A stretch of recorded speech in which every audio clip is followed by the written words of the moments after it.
I'll never forget the day that I found out about her, and I feel terrible about it now. But I was overwhelmed.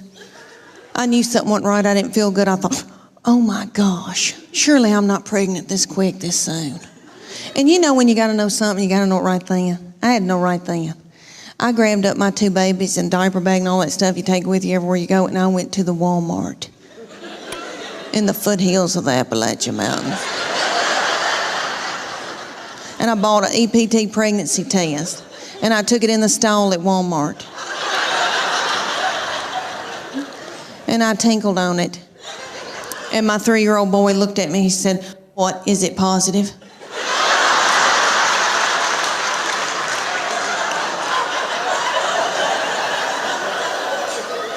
And it was. So I drove home just as fast as I could, and I called my husband at work.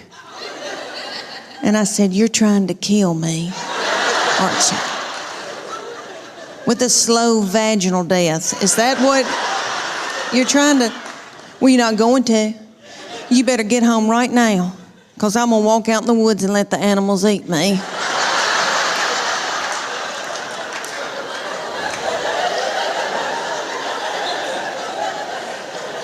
But let me explain to y'all why I was so torn up.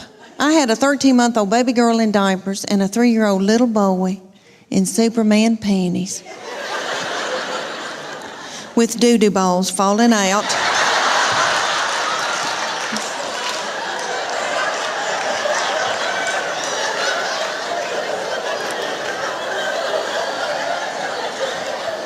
At the grocery store.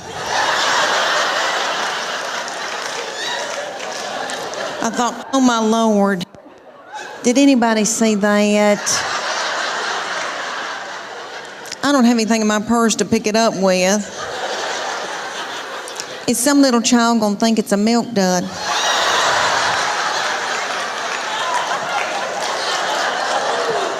Let's just keep on moving, everybody. Just keep on moving. But God knew better than I did, because she's been a doll baby, but she's ruined. And I know I'm the one who did it. I was tired and beat down. So, anybody here who has more than 2, you know, good night by that 3rd and 4th one, you got to let them do what they got to do, you know. She still cries over anything. She cries because she knows she gets her way. I said, "What's she crying about?" "She wants your toy." "Well, just give it to her." I can't deal with it. I wanted to tell y'all that I got asked to do the sweetest thing in my hometown. I got asked to do a charity event for East Tennessee Children's Hospital in Knoxville, Tennessee. And it was a local Dancing with the Stars for local celebrities. And I'm a big deal in Knoxville. So they asked me to do this, and I didn't want to do it because they put you in a bikini with fringe sewn on it, just like they do on ABC. You're practically naked in front of everybody you've ever known. And I had been eating white flour, and I was in a bad place, and I didn't want to do it, but I thought, isn't that selfish of me? That's sick little children. And they raised so much money for them. So I said I would do it. And they put me with this precious partner, Daniel, a big old boy. And we were going to do the cha-cha to Earth, Wind, and Fire, September. And we practiced for 6 weeks, and we begged for money during the day and danced at night. And it was so stressful. So one night, we were practicing, he kind of slung me hard, and I thought, oh my gosh, something doesn't feel right. So I went to bed, and I got up the next morning, and this big thing was sticking out about right here, and I thought, oh my gosh, is that backed up poop? And because I have trouble with that. And I called my girlfriend, Emily, and I said, I think I've got backed up poop. And she said, I don't think poop goes up that far. And so she looked on her WebMD on her iPad, and found a picture of a man that looked like an alien coming out of him. And she said, "Is that it?" And I said, "Yes." And she said, "You got a hernia." So like 4 days before the event, I had a hernia that had to be operated on. So I went in for that operation, and my 2 teenage girls that are usually so hateful, okay, they stepped in and learned to dance in 4 days. So the night of the event, I came out in a wheelchair to Proud Mary Keep On Turning. And they did that video, that dance. If you remember when Tina Turner would do that and it looked like a car wash, y'all remember that? And what I learned in that whole thing, what I'm trying to teach, what I learned in that whole thing was that if something bad, really bad happened to me, God forbid, like a bad sickness, my husband and my children would let me die.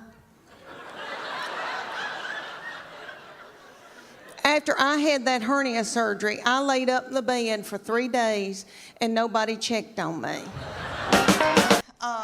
That lives here in Chattanooga has always had a lot of suitors coming around and wanting to date her. And she had this one, and he was I wouldn't say an Eddie Haskell, but he was a schmoozer.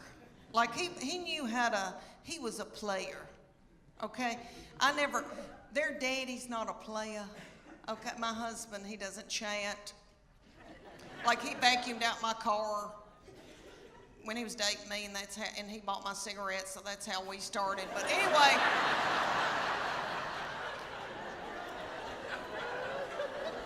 it was the 80s. But anyway, the young people call it playa, some fast-talking boy. She had this fast-talking boy coming around, and he would say to me things like, "Miss Morgan, you look beautiful today." And I was like,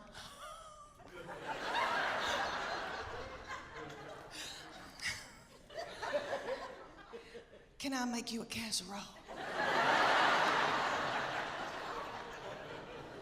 Thank goodness they broke up, because I was exhausted. I was mopping the floor and blowing my hair out every day. And I don't do that. Let me tell you why I got played. I thought, why am I so tickled when somebody compliments me? It's because my love language is words of affirmation. Have y'all ever heard of that book, 5 Love Languages? It is wonderful, and it works. It's the real deal. My husband and I went on a Sunday school class retreat when our children were little, and we watched this little frail man talk about it. Okay, and it was on Oprah, so it's real. But anyway, what it is there's 5 love languages, and you get the book, you read the book. Well, you don't really, I don't read the book. But anyway, you take the test, and it tells you what your prominent love language is out of those 5, and it tells you what your partner's love language is. So then you can go home at night and feed your partner their love language, and they can feed you your love language, and then your love tank feels full. And if you don't do it, then your partner's liable to go to work, and they're at the water fountain, and some whore comes in.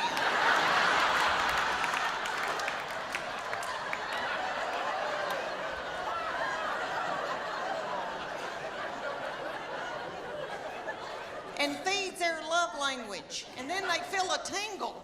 And then Satan swoops in. Y'all know where I'm going with that? It's a disaster. So, there's 5 love languages. There's quality time. You just can sit and watch ESPN with somebody, which I don't want to. But I mean, you just sit with somebody. Okay, then there's gifts. And you can just give them a card and they feel loved. It doesn't have to be something expensive. Okay, then there's physical touch. And most women in here will go, "Oh my gosh, that's my husband's physical touch. He's on me like a duck on a June bug." But it's not that kind of nasty. I'm talking about, like there's people that just want to hug you and kiss you and squeeze you and they got to hold your hand. That's the physical touch they're talking about. Okay, then there's words of affirmation. That's mine. So all my husband has to say is, "Leanne, you are a good mama. Leanne, that Trisha Yearwood's chicken piccata is to die for." And then my love tank feels full, and then I'm willing to do something vulgar with him.